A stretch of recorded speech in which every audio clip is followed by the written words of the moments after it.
webinars. We thank Dr. Arvind Gupta for being with us today in what promises to be one of the most exciting sessions that we have had in the recent past. Before I hand over to Mr. Dhruba Mukherjee, our past president, who will conduct the session today, I would like to re-emphasize that, after the COVID hit us, we've been doing a series of path-breaking webinars, and Dr. Gupta is one of them.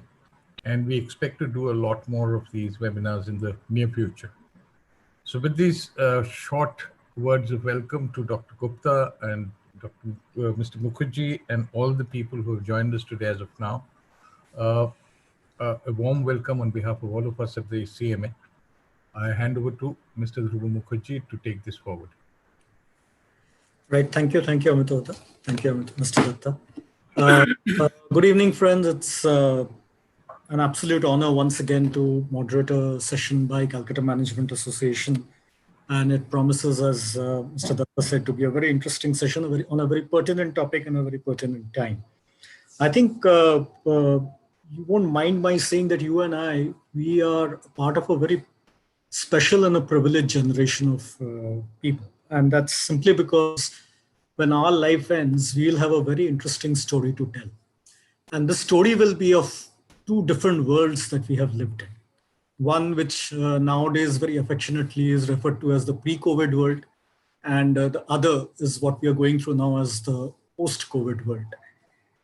And I think there is no denying that fact that the post-COVID world that we have all found ourselves in is a very embedded digital world. And whether this life of ours in the post-COVID world is for better or for worse, I think history will decide. But there is no denying that all of us have become more digitally inclined over the last 3-4 months that we are going through this lockdown to unlockdown kind of a period. And I think all of us in some way or the other, whether it's through work from home or through online classes or ordering things online, or even interactions like this on a digital platform, has got more and more digital in things that we do. And at that point, I can't help but look back and probably thank our Honorable Prime Minister, Mr. Narendra Modi, for kicking off the Digital India initiative sometime in July 2015. But I'm sure at that point of time, we had no idea that there will be a post-COVID world that we'll get into. But I think that all the stuff that that initiative kind of encompassed and kind of rolled out over the next few years, I think has helped us deal with these adversities, if I may call them, a little better than we would have probably had we not done them. And it's not this. In the past also, we have seen when something like a demonetization hit us or a GST hit us or other small challenges came our way. I think somewhere the journey of the Digital India initiative helped us take things forward and helped us deal with things in a much better way. And they say that we Indians are born with a jugaad mentality. So when we find ourselves in a digitally embedded world, the natural question that comes to our mind is, what are the new opportunities in this world? And that's something we almost, I think, the curious bent of our mind kind of provokes us to explore. And I think we are very fortunate and privileged to have with us today a speaker who can douse that curiosity to some extent because of his own experiences and the journey of his life. I think he will tremendously value add to this particular topic that we have in hand today. In two ways. One is what he has lived his life as, and two, he has been at the forefront of this Digital India initiative from day one, and to a large extent has been a brainchild behind it. So it'll be very exciting to hear what went behind the scenes, how it was envisaged, and how and where we find ourselves today. And he will be best placed to give us a few advices on how do we take this forward. On that note, I will take this opportunity to introduce you to him. As you all know, the speaker for the day is Dr. Arvind Gupta. and he is the head and co-founder of Digital India Foundation, a policy tank working in areas of digital inclusion, smart cities, internet governance, data privacy and cybersecurity, electronics manufacturing. He's also an adjunct professor at IIT BHU, teaching data and digital economy. Mr. Gupta graduated with a degree in electronics and communication engineering from IIT BHU Varanasi. I am told that he's in love with Varanasi and he believes that he'll always carry a bit of Kashi in his life, come what may. And after that, he simultaneously pursued a master's in computer science and MBA from University of Illinois at Urbana-Champaign. Any of us who have done one master's know the trial and tribulations and the hard work involved. He simultaneously pursued two and came out successful. That shows what metal he is made out of. Post that, he has over 27 years of industry experience, having worked in diverse sectors in variety of leadership, policy, and entrepreneurial profiles in India and Silicon Valley, UC.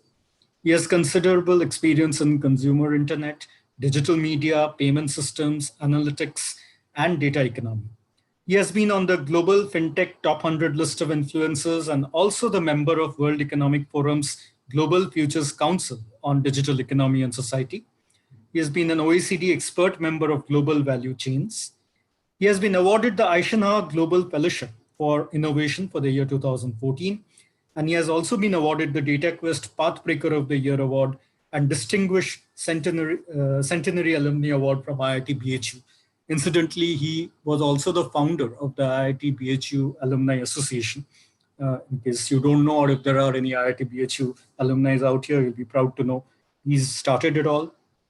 We all know in his last role, he was the CEO of MyGov, which is an initiative of the Honorable Prime Minister Sri Narendra Modi to empower citizens of India with participative governance and digitally communicate schemes and policies to all Indians. Also, what we have all read about as a case study is how he has led the digital social media and communication campaign for our PM Narendra Modi when he was fighting the elections in 2014, and which created an history now. And as I said, it's a case study now, with him achieving his mission of 272 plus and actually far beyond that. And it's all on the back of the social media strategy, which we have all read about. And now pretty much it's something which all political parties are trying to emulate in their own way. But what is Mr. Gupta up close and personal? If I may put it this way, that he is a data-driven decision maker. That's what at least I have read about him and a little bit that I heard about him. And I'm told that, in his college days outside his hostel, he had the following words written, that in God we trust, rest everybody, get the data. And I think somewhere, he lives his life on that motto. He puts people in perspective and judges a situation against his value system. And somewhere, I think what he wants to do in life is to use technology for three things: politics, governance, and public life. In his college days, for many of your students out here, he even started what we now call startups in the digital sense, but he started almost a startup in form of career counseling called Career Studies, and he probably was a walking dictionary of all US colleges and courses, and whatever he remembers, some of you may ask him something about it. But then he has been I think again, a pioneer of the startup ecosystem of India, himself having successfully started off. He has worked in established corporate platforms, both abroad as well as in India. And he's done it all. So pretty much from this introduction, you can make out he's from education to a corporate world experience to startup to working in, I would say, what we understand is politics and public governance. He's been through it all, and hence he's best placed to attempt this topic and kind of deliver to us some experiences he's learned and picked up on the way, basis which we as management professionals can take our journey forward. So on that note, I will hand it over to Dr. Gupta. Very warm welcome to you, sir. We will do a 30-minute, maybe we'll like to hear a 30-minute session from you, and post which we'll get into a Q&A. And to all the participants of this session, whatever questions you have, as you keep hearing him, keep it coming. Use the chat button below to put in your questions. And at the end of the time, depending on time permitting, we will engage with as many as possible. So on that note, I hand it over to Dr. Gupta. Thank you, Mr. Mukherjee. And I must say this: you've done better research about me than I remember about myself. And it seems like that we have known each other, and this is the new digital world. So I think it actually reminds me of a company or a venture we started when there was no internet, called Careers Today. That was way back in 1990. So I don't know how you found that out, but kudos to you. And on that note, I do want to start this session today. Thank you for having me. Thank you, Mr. Datta, Mr. Mukherjee, and Mr. Barua for organizing this. I know it's Sunday evening, so I want to make it exciting and worthwhile your time. What he said, what Dhruba said about this data, I have not only thought about this issue and really practiced and lived this life for the last 15 years, but this is also is a journey that I want to share with you, which teaches a lot of lessons. Data has been around for 28 years, 29 years in my life. The term has kept changing. When I was studying, it was called large data set, big databases. Then it became business intelligence, data analytics. Now it's big data. Now, something or the other. And now at the newest form, it's data economy, right? Data and digital economy. I teach a course in that, and we are here to do a discussion on that and finding opportunities, being management, practitioner, students. I'm a student still. I actually study every week, and my daughter just walked up to me and said, "Papa, today are you teaching or are you studying a class?" So then, no, I'm actually having part of a discussion.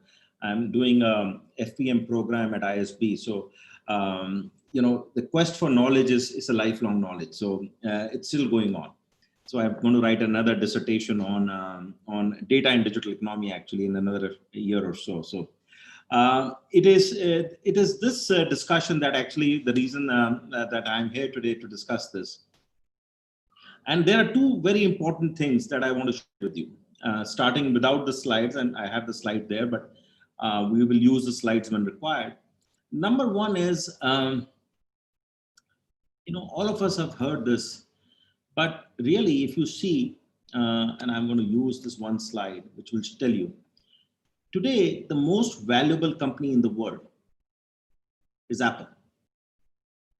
As of today, this data is actually, when I made this chart, this was the 30th June, that day, so about less than 2 months, that time it was Saudi Aramco, which is artificially, or whatever reason it is, 1.7, 1.8 trillion dollars worth. Apple just hit the 2 trillion mark. As of yesterday, Apple is a $2 trillion company. But to all the students who were probably not born when Apple was being, when Apple was going through the turmoil, and if I ask this question, many of us will not know, how many years did it take Apple to reach the first $1 trillion? Apple hit the $1 trillion market capitalization not very far back, actually. But if you want to put it in your chat rooms, you should do it.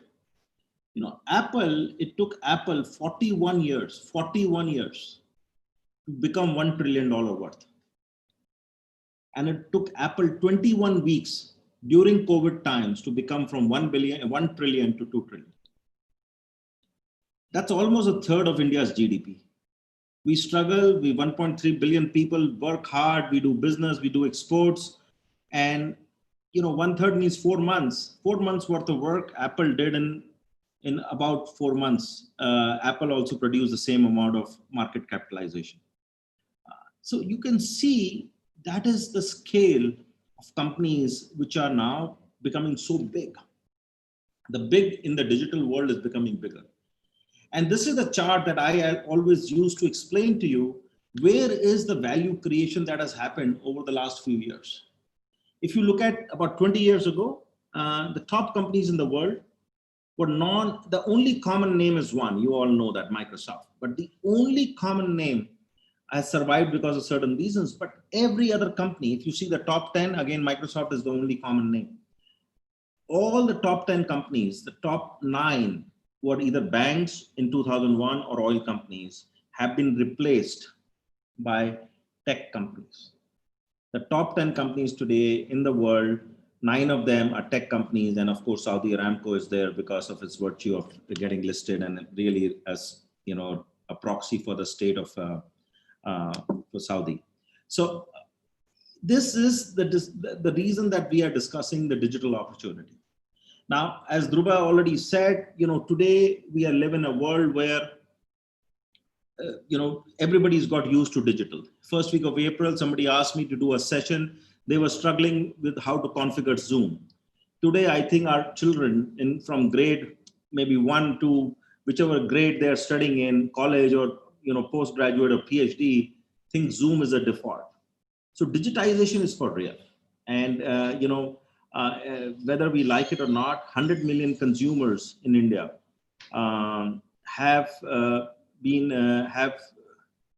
just joined the world of digital, the digital world in the last 4 to 5 months, and it's been a phenomenal experience. I'll talk about it in whatever is the post-COVID world. We don't know when that is. We don't know when it will come. Hopefully, somebody can answer that for us.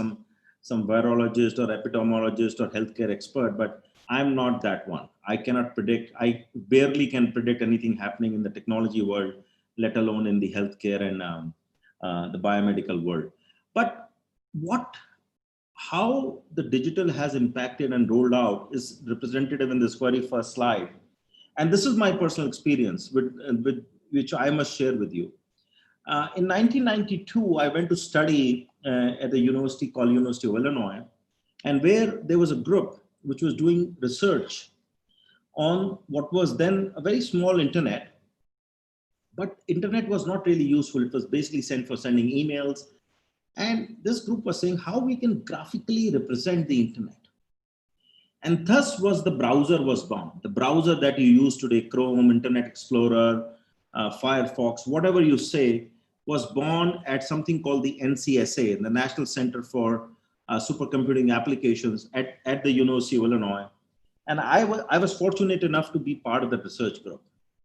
And my life completely changed because I suddenly could see, and that's the lesson, that number one, that I want to share with you today, is that technology is the biggest enabler, disruptor of scale anywhere in the world. From 28 years ago, internet, which was barely used by 1,000 people, you could count the 1,000 people. I would call up the CEO of then afterwards what got called as Yahoo to say, hey, are you able to load your website? Dhruba talked about my love for Kashi because I studied there. The very first Indian website, because I built it, had Kashi Vishwanath Mandir on it. And of course, an actress called Madhuri Dixit. That was the talk of the town, for me at least, that point in time. And so that was a single page, and we built it. And because we built the browser, we could, we were experimenting many things. From 1,000 users, today, internet is almost 4.6 billion people across the planet. That's the massive reach, 28 years. Any other industry, any other platform, of course, it has taken 10 times, 8 times more time. So the time compression in internet is real. In India, if I share with you the Indian numbers, what we saw in India is this. In India today, in 6 years, the number of internet users from about 12 to 14 crores, we are almost at 72 crores in 6 years. So 6 times, almost gone up 6 times in 6 years. Unprecedented, absolutely unprecedented. And that is, and of this 72 crores, about 7 crores are probably in the last 6 months. That's the number of people. And you've seen that people have been, so not because, none of us could have predicted COVID, but because of COVID, we've been forced to digitize. People are doing remote classes, kind of relives that ad from Idea phones many years ago, which was saying, phone is going to be used to give education anywhere in the world. I just taught my class at IIT this evening And I had students from Maharashtra to Assam attending the class. So why limit my class to, of course, they have to pass the IIT JEE exam, but why limit my class to 100 students? It could be 500 students. Interaction will become a problem, but if it can be recorded, whatever, we can extend education. So the real power of technology we have seen really coming into play in the last few months. So let's keep that as one thought. Technology as a great disruptor, as a great scale achiever, and that's been my core. I mean, whether it's been in payments or whether it's been in politics, whether it's been in governance, whether it's been in and data analysis, technology has really helped us achieve scale and and speed, basically.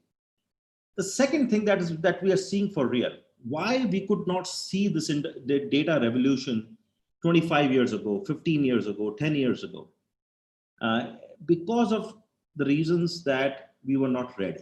Now the world is ready. And why it is ready, let me explain that to you. See, when the fourth industrial revolution is the term that is being given to this industrial revolution today that we are seeing in the world, if you put it in context of the first industrial revolution, which is mechanization, second industrial revolution, which is mass production, India was really not a free country then. And when automation came about, we were struggling economy. But when the fourth industrial revolution has come to us, we find that we are suddenly a country which has aspirations, has digital connectivity. I just told you we have 72 crore people in India. We have 70 crore plus people in India have access to a digital superhighway. And that's India specific, but globally it's 4.5 billion people. Combined with that, two more things are happening globally. Number one is this whole thing of data analytics, something that I have studied for 28 years now. This has become real. There's so much data being produced. An average smartphone that you and me use every day, by the way, produces 20 data points every time we do something. Every time we do anything, a small transaction, maybe 100 data points get produced. You may not be aware, but this smartphone that you have, most of our smartphones today, actually has about 20 sensors. Light sensor, I pick it up, it knows it's been picked up. There is a measurement, you can do measurement. There is face detection, there is fingerprinting. You can do fancy stuff with this phone that we could have never imagined. The amount of computing power we have on this phone and the amount of data points, location, GPS, usage that we are producing using this phone, that's real data. The world has never seen before. And to consume this much of data, we have the highest amount of computing power. Computing power is a commodity. There was a law in technology terms, and I'm trying to make it simple for management, is a law called Moore's law, which used to say that computing power doubles every 18 months in a very simple way. Today, computing power doubles every 6 to 9 months. Moore's law has been broken. Earlier, you used to remember a computer used to come 286, 386, then Pentium 1, Pentium 2. It's all gone now. In a year, you now have 2 to 3 releases because there is so much of research happening, so much of work happening, and so much of pressure of better, faster computers. So computing power has gone through the roof. Data is available, and huge amount of people, which is the crowd, are producing data. You combine all these three things, and 4.5 billion people have what I call about 20 billion data points being produced through IoT devices, to connected TVs, connected Alexa machines, Fitbits, Apple Watches. You combine all of that, we have 20 billion, 30 billion connected devices at any point in time. This is a time that we have never seen. And this is really the fourth industrial revolution. The world is seeing it. India is seeing a lot more of it. And why India is seeing a lot more of it, I will come to that. But this data, IoT, is going to change everything that we see. And that's where the opportunity lies. And we were pretty inertia driven before this. Only in 2 areas in India, in financial inclusion and governance, we saw a lot of impact of fourth industrial revolution, which I will talk about. But the future lies with 2 areas, healthcare and education, which I will also talk about. And I talked about this, so I'm going to skip. Now let's come to the India story. While all this was happening, and Dhruba, please keep on time. And as per my watch, I've taken about 12, 13 minutes. So I have another 15, 17 minutes. Yeah, absolutely. No problem. Correct. Please interject me if I run over, right? Or no issue. No issues. I'll do that. Thank you. So what we have in India is very interesting. You talked about what is digital India and how it is merging into the, solving this whole problem and creating an opportunity in the fourth industrial revolution. For that, you have to understand India's income pyramid. And all of us are management professionals, including me, and we all need to understand that India has a very different income pyramid. We have almost, 103 and 80. So you got about 180, 190 million people at the bottom of the pyramid. It's only the top, which is 50, 57 million families. This is household data, by the way, which are, either in the having a very high income level. And in India, the rich are considered rich at 27 lakh rupees plus annual household income. So, and middle class is 5 to 27 lakhs. So this 57 lakhs families, 57 million families, which is almost about 5.7 crore families into 4.5. You're looking at about 25 crore people in India are the addressable market for anything we do.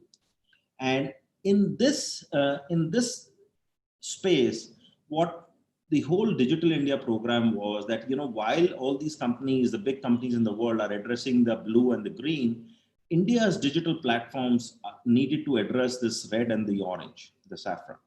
And with this, what India launched is has today, which many people have talked about it in the past, called the Aadhaar stack or the India stack. India is the only country in the world which has created a platform of its own, which is a public good, like a road, like the electricity grid. We are a public good. We have a platform, which is Aadhaar, KYC, UPI payments, GST transaction, which is transaction data, and a consent layer. And I'll talk briefly about that. Rest of the 9 big platforms in the world. And this is for people who follow management. There is a term called GAFMA, G or FAGMA, whatever you want to say them. Facebook, Apple, Google, Microsoft, Amazon. These are all companies from Silicon Valley, all worth, 4 of them worth more than $1 trillion each. One of them $500 billion, which is Facebook. And on the other side, there are 4 platforms from China called BBAT, Baidu, Alibaba, Tencent, and ByteDance, 4 of them. And they are really, really big, powerful platforms. ByteDance, of course, we have banned Alibaba and ByteDance, a lot of them in India. 9 platforms, billion users plus, all of them have one thing in common. They're private platforms owned by private investors, private individuals. India is the 10th platform in the world. And I've done a Harvard study on this, two published papers, where we have proven that this is the only platform in the world with more than 1 billion users, which is a public good. That public good means not owned by a private corporation. So now, why did we create a public good? Because as public goods job, any public good job is to ensure societal welfare, which means addressing the needs of the society, all sections of the society. So that is the reason India created this India stack or the Aadhaar stack. Now, I'm sure you know about it, so I'm not going to, delve a lot in this, but this is what has been used in enrolling people in the Jan Dhan accounts, signing up your Jio, telecom connections. And that's the reason Jio could offer the, really, really low cost telephone connections in the initial part.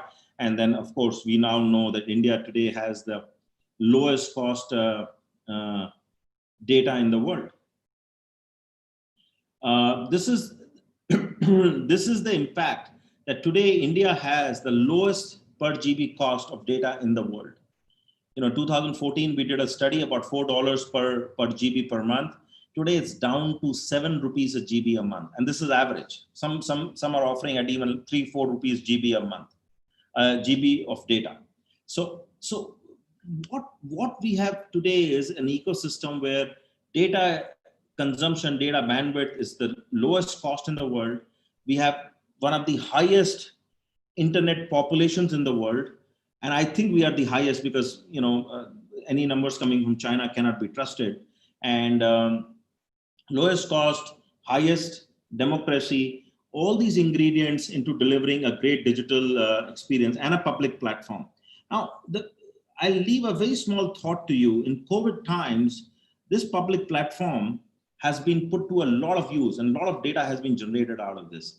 The one big use of of the data platforms has been a government itself. So I always explain India Stack not to be only used for government. India Stack gets used for at least 4 different sections of the society.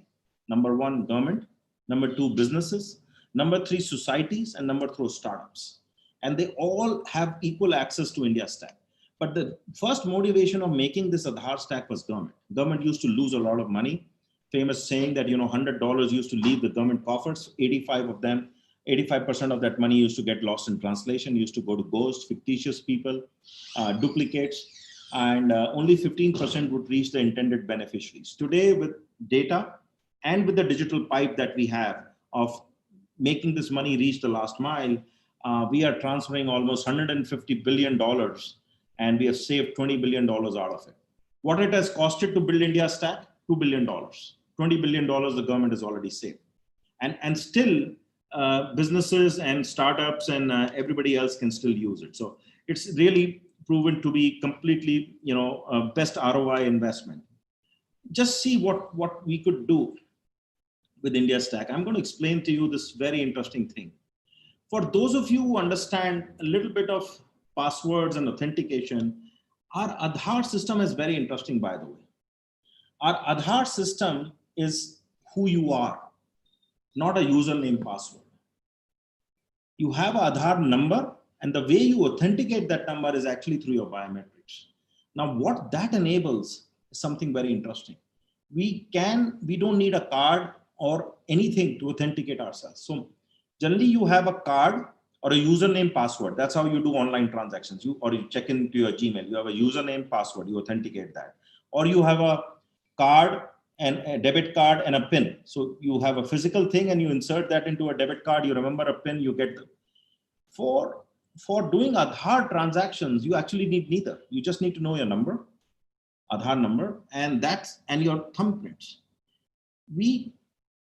You've heard that using the DBD system over the last 5 months, the bottom of the pyramid, 20 crore families in India were given funds, which was basically something to the tune of 1.7 lakh crores was transferred to people. One very interesting case was when money was transferred to people, they had to use that money. How do you use that money? Only we studied a little short time, not a very long time, and this is a research we did.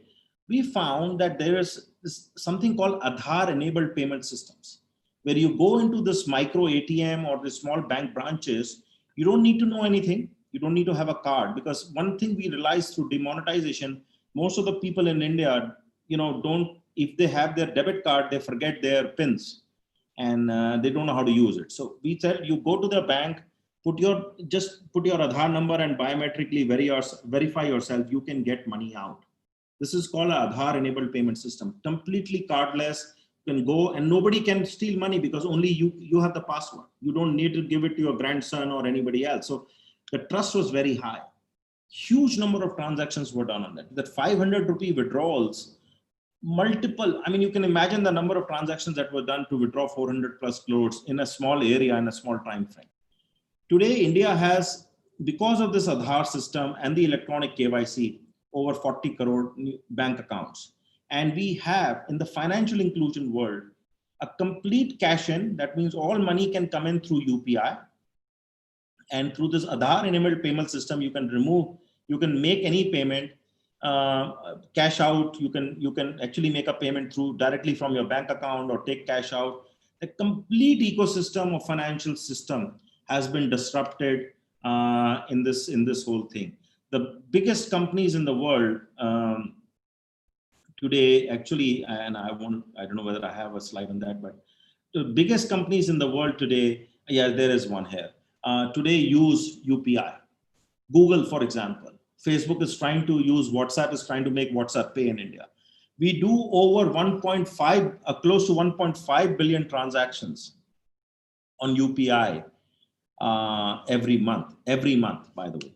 So it's huge, it's zero incremental costs, right? So the other big thing that we have to understand, and this is where the lessons will lie, is that because of the e-KYC of Aadhaar and the DigiLocker of this India stack, today customer onboarding is completely digital. And this is the reason that when Jio, this is a case study again, could enroll 108 million customers in 170 days. Completely digital. You don't now need any paper. And because you don't need any paper and the process is completely digital, the cost of customer acquisition has come down from $25 to $1. And that changes the game for banks, for telcos. That's why they can offer low service. And this is where I will stop on India Stack. So you've seen, startups using it. Jio was a startup at that point, used it. And a lot of startups in India. Today, whether it's Paytm or it's a Swiggy or it's any other company, you name it, they have a UPI integration. They ride on top of UPI. UPI is part of India Stack. If you need to do any KYC for insurance, for fintech, for banks, you have to use the Aadhaar-enabled KYC because your cost otherwise is 2,000 rupees. Using Aadhaar, you can bring down the cost to 50 rupees. Aadhaar is being used for society pensions. Today, Aadhaar is being used in, as we said, in giving money to the bottom of the pyramid. The amount of data exhaust that is coming out is immense in this. That's the second thing, technology as a disruptor. Now, India as a story. And three, because of digitization, these are very, very COVID trends. You asked me to discuss things around COVID. Everybody's seen it. All categories of consumption. And this is data which is very, very current data from various countries in the world. And you see India is right here. Percentage increase in consumption of household care, 33%. Personal care, 44%. Fresh food, 31%. Packaged food, 34%. Health supplement, 43% during COVID times. This is during COVID times. And this shows two things, that we managed the supply chains very well. And those supply chains lessons are there to stay. And two, our digital consumption is for real. Three, something that we all have to understand also, a very interesting, whether it was politically positive or negative, we all will see the fallout, but we saw reverse migration. More than 4 or 5 crore people who were living in the cities moved back to their non-urban centers. And when they moved back, they were the ones who were benefiting from digital empowerment. They all had smartphones. They used to play games. They used to do WhatsApp. They used to do other things. And maybe once in a while buy a few things. Same people, when they're back in the villages, are now consuming. So suddenly we are seeing e-commerce companies getting new orders from new pin codes that they had maybe 10 in a month. Now they're getting 100 in a month. So that's how you do pin code based analysis. And as Dhruba said during his opening remarks, I believe data. So the data we are seeing is that there is a complete democratization of usage as per the income levels geographically also. It's just not split on vertically, it's also split horizontally, and you're seeing new category of consumer. Instead of just the top end of the consumer, there's a new consumer that is coming onto the digital commerce. They already had the digital connectivity, they're coming onto the digital commerce, then they're consuming things, right? So that's a new trend, and that's a very welcome trend. You have to make something good out of this crisis. So that's on digital commerce. The second thing I want to leave you on the new opportunity is the newly announced National Digital Health Mission. Now, friends, this is for real. This is the biggest opportunity you're going to see anywhere in the world in building along with this India stack. On top of it, health registries, doctor registries, pharmacy registries, electronic health records, insurance claims in electronic, hospitals filing for claims in an electronic manner, and completely Ayushman Bharat is going to be subsumed. So people who are eligible for Ayushman Bharat will get Ayushman Bharat. People who are not eligible, they could be covered by Bharti Life Insurance, Bharti AXA, or whosoever else. I think I have Bajaj, some Bajaj Alliance or something. I will have that codified wherever I go, completely digital. My records are digital, will become digital. My doctors who are treating me, my diagnostics completely come on a singular platform. Anybody with my consent can see that. My doctor, if I want to make a doctor, so nobody can now say this is my diagnostics. I will not share with the hospital. Why? If I have done my diagnostics in Delhi, I can take it to or Patna, and then I want to show it in the super specialty in Kolkata. It's allowed.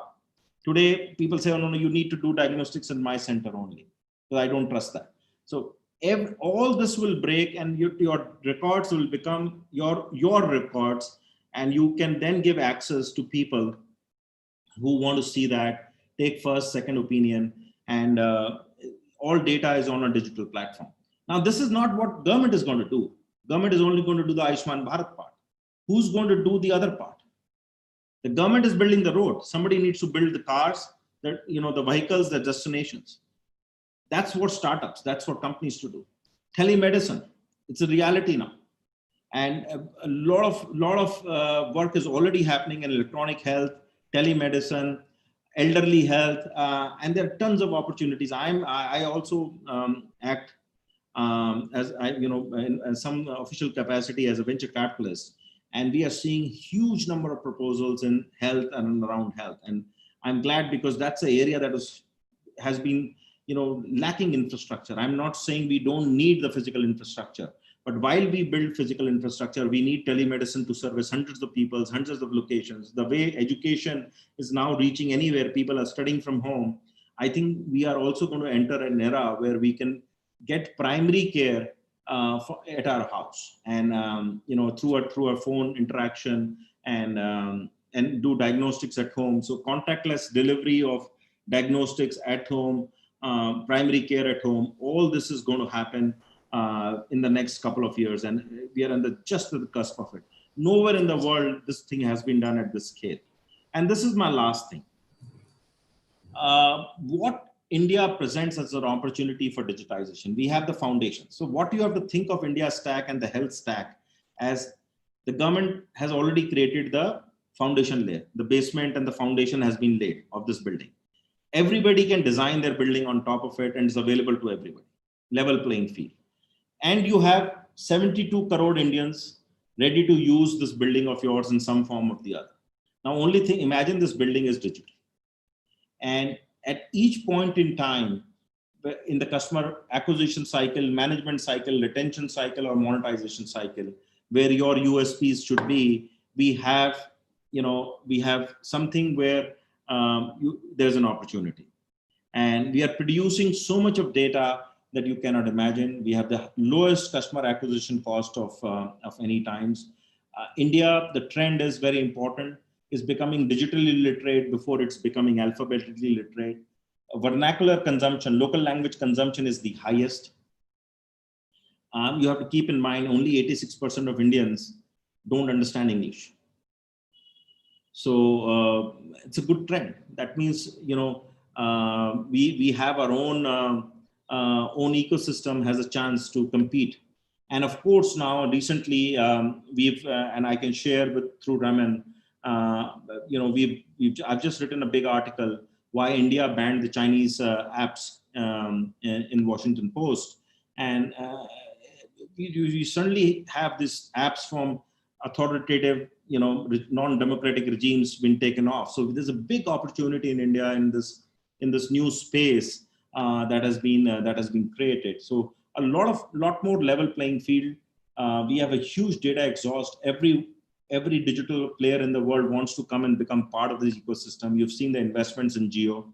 We have the youngest nation with more than, with close to 1 billion internet users, 720 million, and we will have 1 billion pretty soon. And our household savings are pretty good. So I think overall state of the economy is, is showing that digitization is going to produce the right results. Consumption is going to get digital. The frugality in our spending will shift to digital, because that's where you can save a lot of money. And we are a mobile first, a digital first country. Let nobody tell you otherwise. And whole of India is consuming a lot more digital commerce than compared to before. So I'll leave it there. I know I probably have gone a little over time, but I'll leave it there and we can open it up for any question answers. Yeah. Thank you, Dr. Gupta. I think, looking at the chat room, its compliments are competing with questions. So on one hand, we had a stream of compliments to your presentation. I think the way it was articulated and put together, a whole lot of endorsement of the value that this session added to them. And on the other hand, we had a few questions. So I think we'll quickly get into those questions. One question which has been multiple times asked, so I'll go with that, which is to say that we understand this thrust to digitization, but why is there a need for multiple cards? There is a Aadhaar card, there's a PAN card, there's a ration card, and now a health card. Why can't it be just one single, Let me first of all say there is no card. This notion has been made in our mind that this Aadhaar is a card. Aadhaar is not a card. So let me give you a very provocative statement. Aadhaar is a number which you authenticate yourself. Now, along with Aadhaar, what you do is like this ration card, which is the one nation, one card, or the health ID, it's basically a Aadhaar plus, a masking plus Aadhaar plus something else, Aadhaar plus something else. The base of all of this is Aadhaar. Let me just tell you, Aadhaar is 12 digits. And like you have your, GST number was created from your PAN number. Same thing, all these other variants are created from your Aadhaar number. That's because to create, and the reason for that is to create a separation between Aadhaar, which is very personal to you, to these beneficiary databases, which can be shared then, so that there is a one level of separation, degree of separation. But there is no multiplicity of IDs. Your base ID is Aadhaar, and it will be always Aadhaar. And that's the whole purpose of a platform. Just to understand, I'm saying in case you're saying that suppose when the health thing becomes universal across India, will somebody who resides in Calcutta when he goes for treatment, say to Bombay or Chennai, will that Aadhaar number suffice to get all the health database? Absolutely. Today, your Aadhaar number is suffice to withdraw money from a bank account. Your Aadhaar number is universal. And that the whole idea of portability and cashless and digital is you can, and I answered that when Patna to Calcutta. So Calcutta to Mumbai is also feasible. Calcutta to Delhi is also feasible. Delhi to Calcutta is also feasible. All this is portable, cashless, and digital. And none of these numbers are, it is for our technical purposes that we may have a masking that, let's say my Aadhaar is 12 digits, I may add PH in front of that or PB for Punjab, DL for Delhi for my own technical purposes, but the base number will always remain Aadhaar. Okay. Another question which has come multiple times is the more we digitize and the more our data is in a digital locker or in digital form, there is a parallel debate or a concern which comes, which is on the area of security and privacy. Absolutely. And breach of both. How prepared is India to deal with that, and how do you see the journey on that?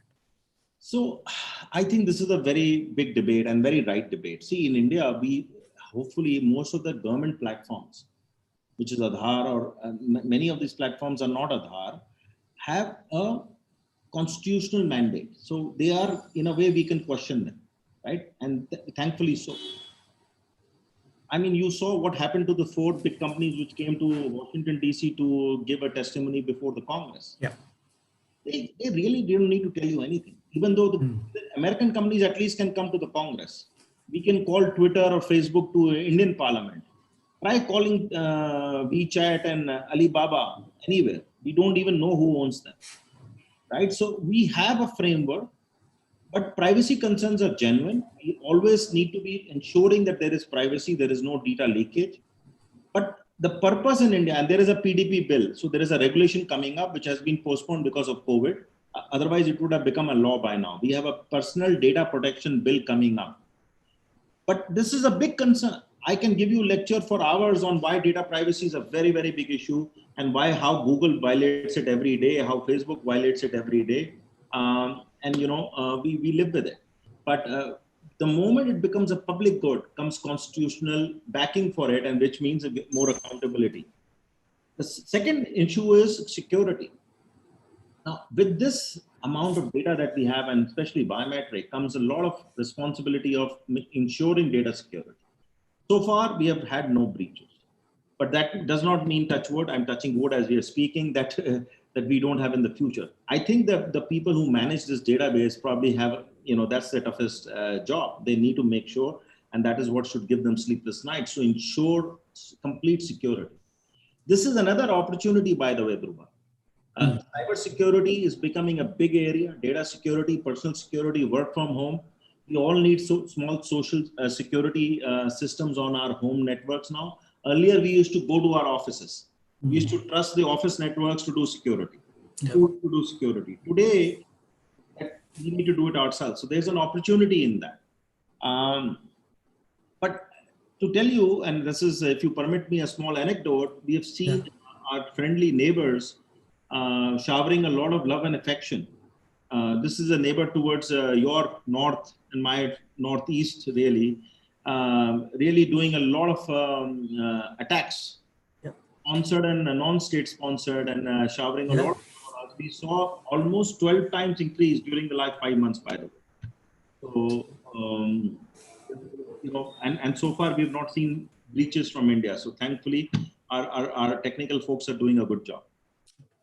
And a related, I think, allied question which has come, and I think related to this discussion, is a lot of, as you correctly said, the onus is now on us to build also a security system, which we used to previously, rely on our institutional framework, is the whole concept and aspect of digital literacy, which is to say, as and more we go into the hinterlands, remote areas, and digital connectivity spreads there, and adaptation of digital technology takes place. How do you feel should we address, or what is the way forward on increasing digital literacy so that people are, we have also read in the last 4-5 months the amount of frauds that are happening on the back of COVID, because people are making digital transactions, and they've been fooled to give away OTPs and PIN and so on and so forth. So what is the roadmap on digital literacy, and what is the urgency and seriousness placed behind it? The huge opportunity, the government is doing its bit. We have a national digital literacy mission, NDLM, 5 crore families to be digitally made literate. About 30% has been achieved. But the scale in India is so big. Unless we divide and conquer in the real algorithmic terms, we won't be able to achieve this. We are getting more roads. Connectivity, somebody talks about the last mile. 72 crore people in India are, I'm seeing the chat, so I'm trying to combine a few questions and address them. Sure. Cyber frauds are at the highest. Digital literacy is very important, because when cyber fraud happens, people lose trust in the digital transactions, right? You lose even $5,000. You say, I'm never going to do this again, right? And that is, to us, we can live away with losing some money. For a poor person, that's a lot of money. And the government is very cognizant of that. Financial certs have been set up. There is a process of ombudsman. If there is a UPI fraud that has happened, we have a recourse mechanism. A lot of frauds do happen. People are sitting behind. The Nigeria 419 scams are really happening in India as we speak. So digital literacy is the only way to solve this. The government is doing its part. We all need to do ours.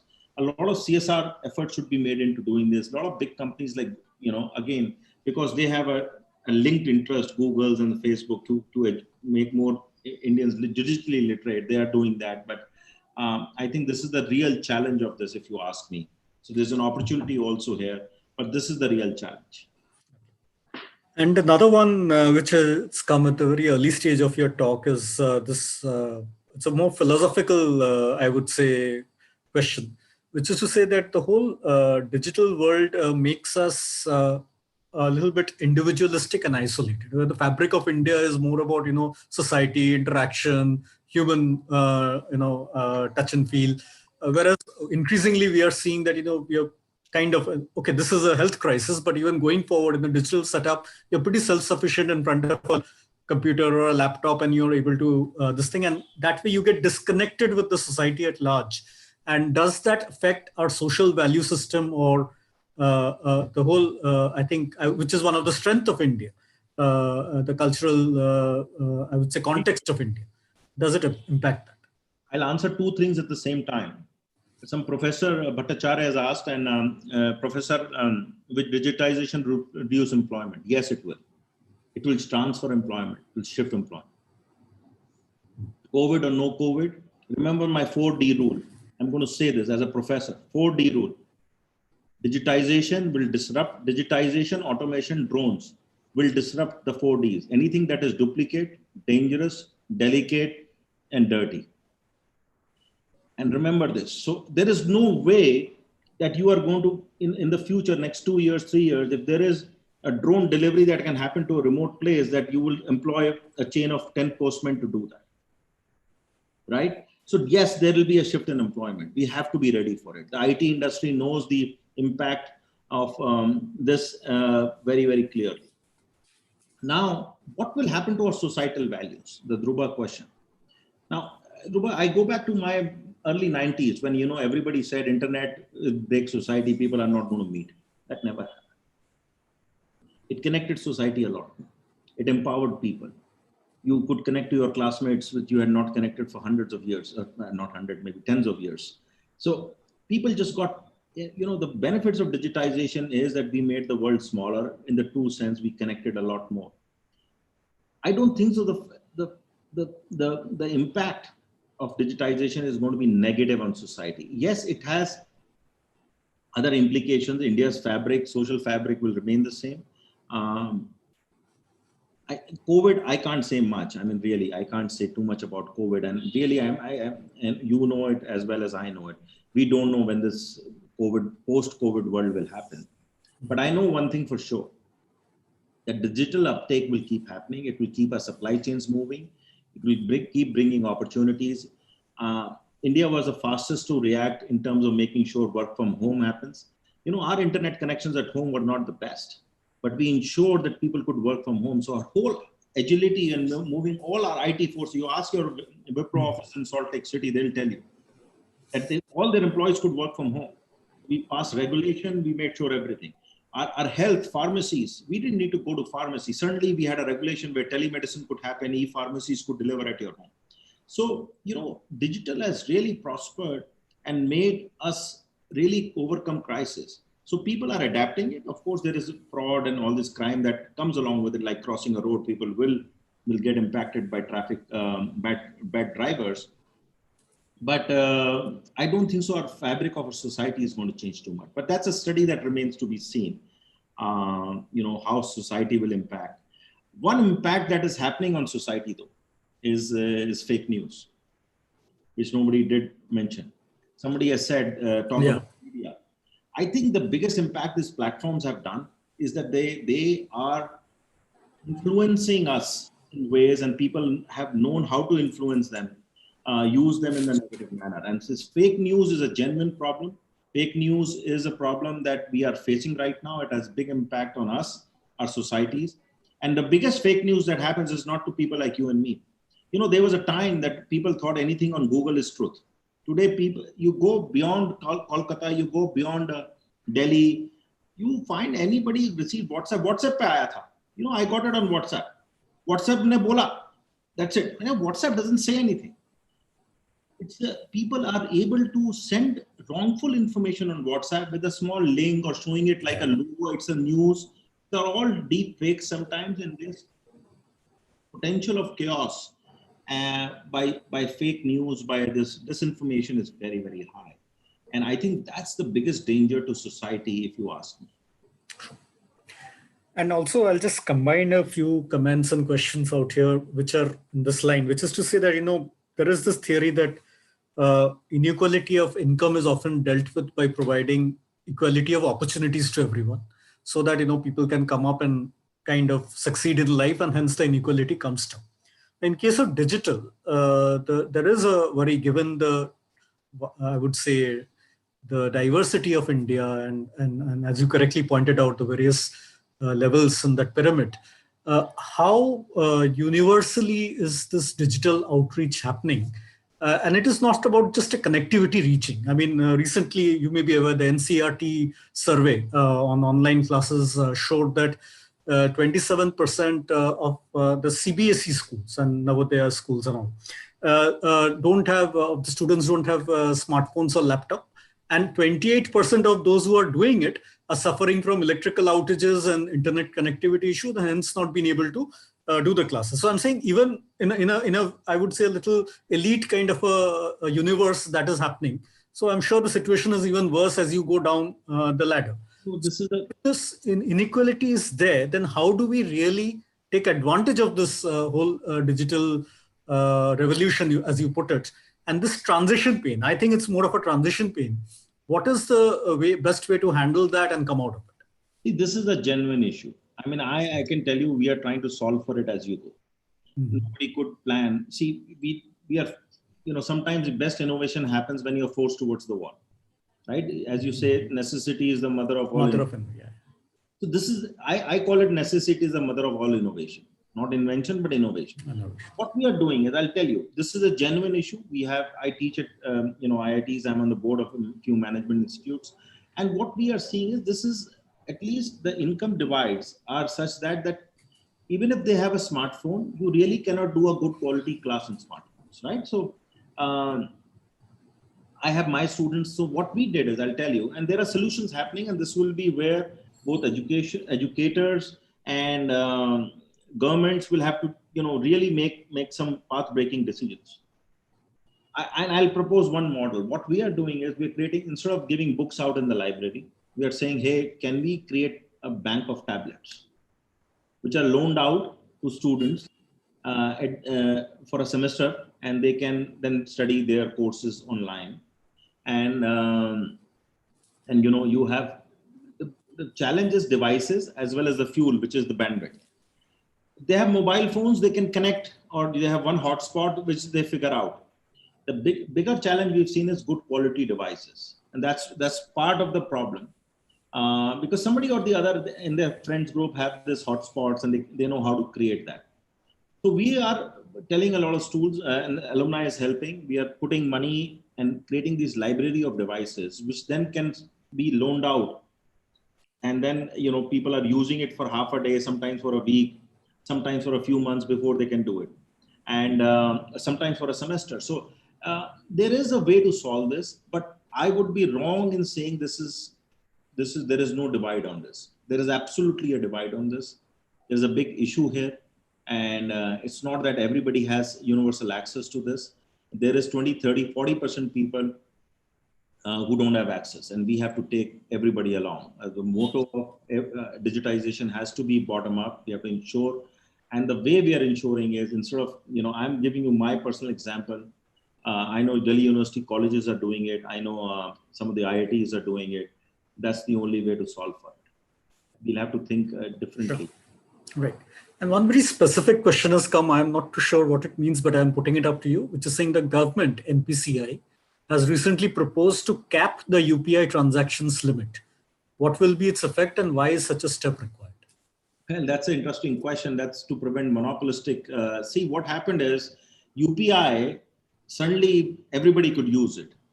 And which company has the highest reach on all apps is Google. So suddenly Google Pay became like UPI default. So everybody started using that. So what the government has said is, the UPI NPCIL has said is that we want to limit coming from each app the number of transactions, so that everybody else also has an opportunity. So I think it's trying to create a level playing field.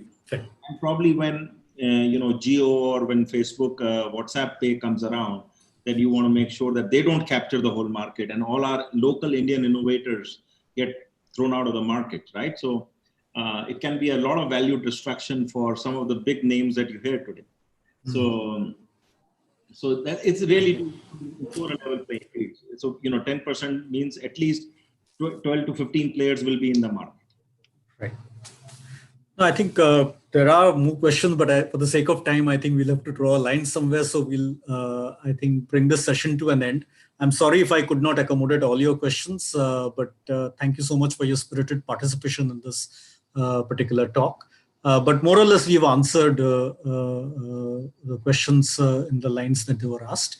And on that note, I'd personally like to thank you, Dr. Gupta, and hand over the proceedings to our Vice President of CMA, Mr. TVS Shenoy, to propose the vote of thanks. Good evening, Dhruba. Just a quick sound check. You could hear me? Yep. Yeah, you can. Yeah, Dhruba, thank you very much. And Arvind, again, thank you very much for a fascinating session. And as I was hearing you, I had two feelings which was rushing through my mind. One was a feeling of pride of being an Indian, of seeing the way which we have transformed, of the 130, 140 odd crores, the way which India has transformed in the digital space gives immense pride to me as I was hearing you. I didn't know that we had progressed so much, and really it was fantastic to see the way it happened. Second, was also amazed by the transformation. It's not too long ago, I remember in 2000, when we used to have the heavy handhelds, mobile phones, and we used to cost, I don't know, maybe 8 rupees or 9 rupees a minute. It was terribly expensive, and it was 2 decades ago. And so quickly how it is transformed to see where we are now, and almost literally free at times, the data which comes in. What a transformation story it has been for India. As I reflect back on your speech, there are clearly 3-4 takeaways. I come from the corporate world. Many of the listeners who are here are from corporate, from entrepreneurs. They are student community, people from the industry, people from the management community. In 6 years, from 14 crores to 72 crores, is almost half or more than half of India's population going on to the digital bandwagon, throws up one clear thought. And you did allude to the point of Microsoft being consistent over a period of time. And I pick up a quote from Bill Gates, which says, how you gather, manage, and use information will determine whether you lose or win. And then you led on to the fourth industrial revolution, data, IoT, opportunity which lies in healthcare and education. I think it is fantastic to see it here. From a marketing perspective, it was very exciting for me to hear it, because you went through what are the principles of an STNP, a segment, target, and position, and then which you laid on the UPI stack, and how the 4 segments of the government, business, society, and startups are actually leveraging it here. And of course, Ayushman Bharat. Now that we have heard you are from Banaras and have done your engineering there, and I'm sure with the love for the Banaras Pan, I'll leave our listeners with a wonderful quote. Arvind, you mentioned that government has created the foundation. You mentioned about the 4 Ds of duplication, dangerous, delicate, and dirty. I think those fabulous thoughts. I'll leave you all with one quote from Gautam Buddha, and it's from Sarnath, very close to where you stay, where you did your education here. And what it says is, an idea that is developed and put into action is more important than an idea that exists only as an idea. With that note, with fantastic platform created for us in India to take it forward, to all our listeners in the CMA, thank you, Dr. Arvind Gupta, for a fascinating session. The platform has been created, and I guess we need to build, as you say, castles in the air, but put foundations under them. Thank you on this note. And with that, we